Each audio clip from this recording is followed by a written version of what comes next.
All right, this is Saxon Algebra 2, lesson 49 on page 213. Linear intercepts. What is a linear intercept? Okay, what's linear mean?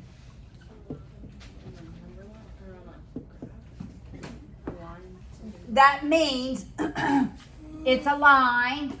So what's the degree of the equation? Y equals... Okay, that's what it looks like. Y equals mx plus b. The degree is dictated by the exponent, the highest exponent to x. So it's a first degree equation.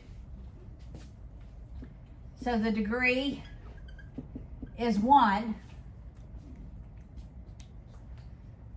All right, what is intercept? What do you think intercept means? It crosses the x or the y axis, okay? It's where the line crosses the x and the y axis. All right, we're going to talk about that. When any graph crosses the x axis, is there anything you can know about the value of y? 0. Y equals 0 for your x-intercept. This is your x-intercept. So if I wrote a coordinate pair for the x-intercept, it would be a number, comma, 0. All right? Now, when it intercepts the y-axis,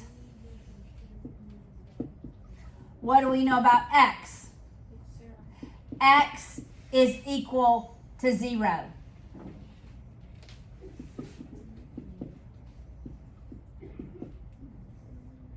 So if we were writing a coordinate pair, it would be 0 and a number. When we have a first, anytime, okay, let's back up a minute. The degree of the function dictates the number of x-intercepts, possible x-intercepts, the degree of the function. So if I have x squared plus x minus 2, all right, at most, okay, the degree of that function is 2. It's your highest exponent for your x. At most, it has 2 x-intercepts. So your x-intercepts are driven by the degree of the function. Your y-intercepts, if it is a function, and the definition of a function is every x has one and only one y value. If it is a function, there's always only one y-intercept.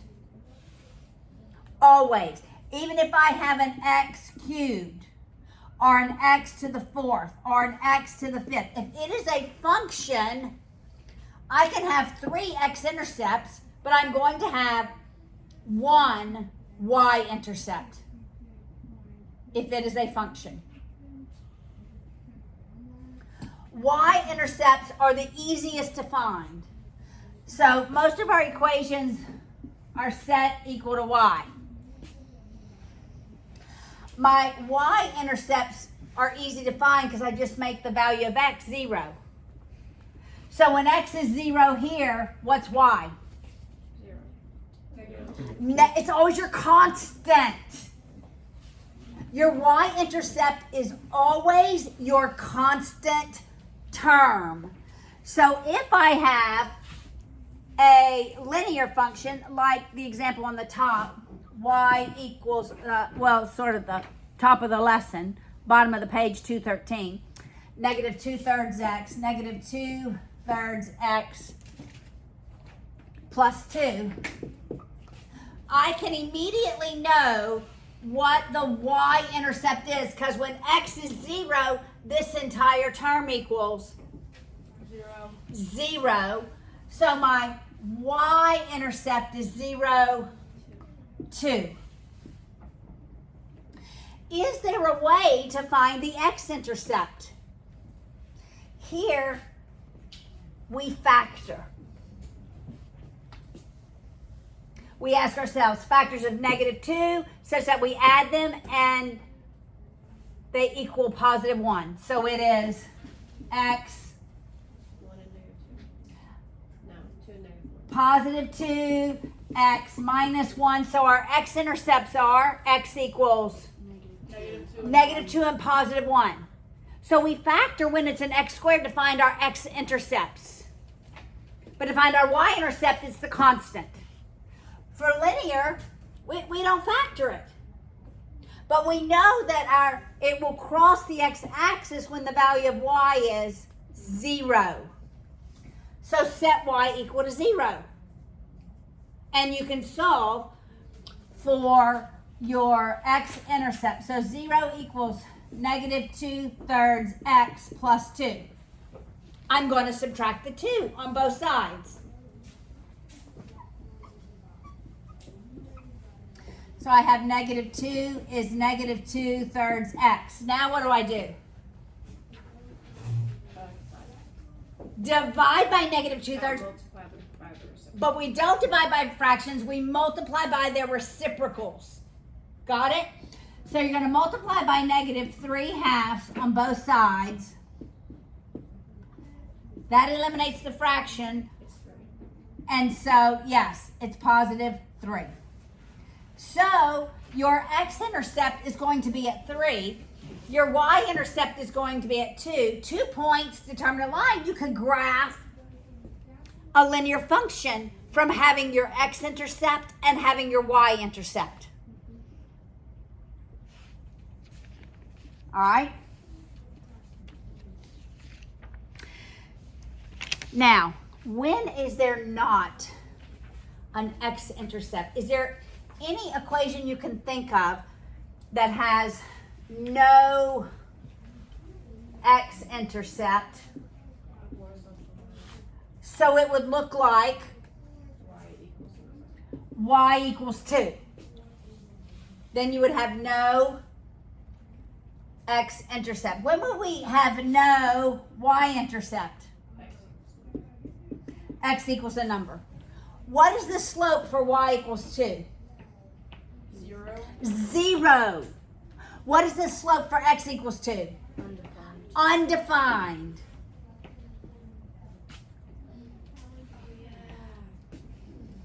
All right. So in most of your homework problems, like on the bottom of the bottom left graph on page 213, you can see your y-intercept. You can calculate the slope, right? So you can easily come up with an equation. But now you're not going to be able to see the y-intercept, such as the example on the left. You don't see the y-intercept, do you? Did you mean on the right? Say that again. You said on the left. Did you mean the right on the right? Bottom on the right. Yes, that's what I meant. Bottom right. You don't see the y-intercept. It's graph, but you don't see the y-intercept. But can I come up with the y-intercept? All right. How would you go about coming up with the equation of the line on the bottom left of that page? Yes. So you would just like find, well, first you would like write the line linear formula, and then you would put x at 0 and then find y.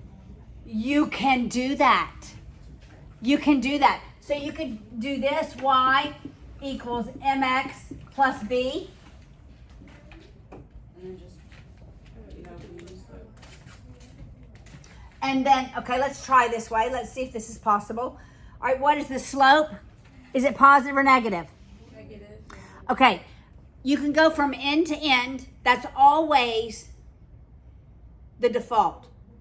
The top end of the line, the bottom of the line. What is the top end of the line? It's at 3, 6, right?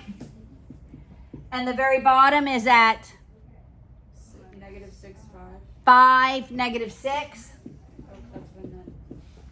All right, so it's a change in y over the change in x. negative 6 minus 6 over the change in x. 5 minus 3. What is that? Negative 12 halves. Negative 6. All right, so the slope is negative 6. All right, when does it intercept the y-axis? 4x. When x is 0. Okay, if I make x 0, then what do I have? Right. Y equals b. I don't have the y-intercept. Is there another way? Wait, can you find b somehow? I feel like we Can you did. do point slope? I would always go to point slope. I have the slope, I have 2 points. Yes, you can substitute an x, y in here and solve for b. But I want you to use the point slope. So we'll use both the positives. Y minus 3 is negative 6 times x minus 6. So use the point slope. So now, I'm expecting my y-intercept. What are you expecting it to be? A big positive number, aren't you? Because of the way the line is going. I know my slope's correct because it's negative, the line is falling. All right, distributing the negative 6. It's negative 6x plus 36. I'll add 3. Y is negative 6x plus 39. That makes sense. Positive 39 makes sense. If it would have been something like 5 or negative 10, you should engage your brain and say, that is not where the line is approaching the y-axis, right?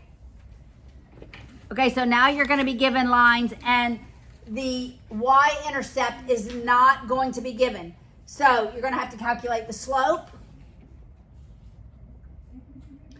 and then use the point slope format of the equation to solve for it. All right. Now, the second half part of this lesson is geometry, but I'm going to go over it. It has to do with transversals. We'll walk through example 49.1.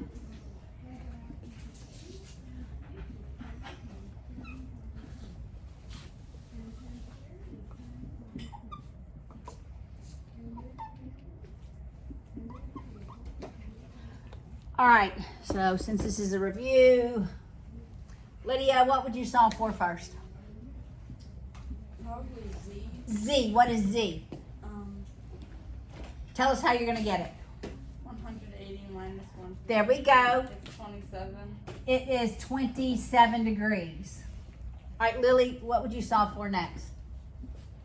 Would P and C be the same? Yes, P and Z are the same because they are, what's that word? Starts with a C.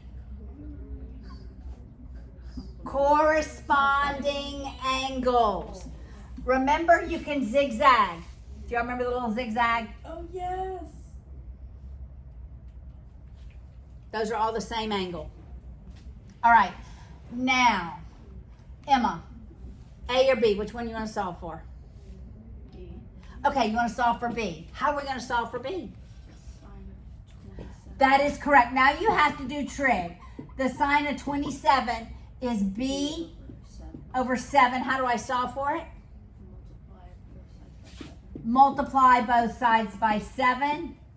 All right, so what's the length of B? It should be less than 7, right? Because the hypotenuse is 7. 3.18. How many decimal places do you 2 is fine for the side. That's fine. If I'm getting a trig ratio, it's 4. And that makes sense because that is the smallest angle. How do I know that P is the smallest angle? How are these two angles related? Yes, ma'am. Well, the angle corresponds with the side. So, Correct. Those two sides would be complementary. Yes, those angles are complementary. The acute angles. So the other angle would be 63. Correct. 27 is obviously They have smaller. to add up 90. Correct. That's what complementary means. All right, Micah, you get A. How are we going to solve for A? Well, we take both sides of, so it's a squared plus b squared equals c squared, right? Okay, But who can come up with an argument against that? Josiah? Faster way. Okay, that's one thing, but what? B is an estimate. B is an estimate, and If you get it wrong, then now you. Oh yeah. if I get B wrong, now I'm going to have A wrong. well, then you do b. So therefore, what am I going to use, Micah? You're going to use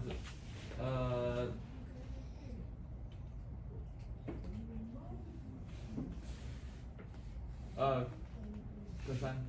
Cosine? Cosine of 27 equals a over 7. Correct. Multiply both sides by 7. What do we get? What's A? A is going to be between 3.18 and 7.